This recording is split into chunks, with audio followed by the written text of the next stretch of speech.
हे सगळेच 6000हून अधिक निमंत्रित लाल किल्ल्यावरचं हे ध्वजारोहण अनुभवण्यासाठी या ठिकाणी उपस्थित झालेले आहेत। मात्र त्याच वेळेला पावसाचा हलकासा शिडकावा झाला तर हे सगळे आपले पॅरिस ऑलिम्पिक मधील खेळाडू आहेत।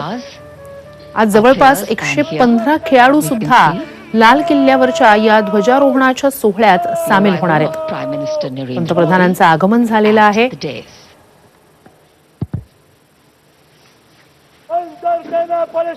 पंतप्रधान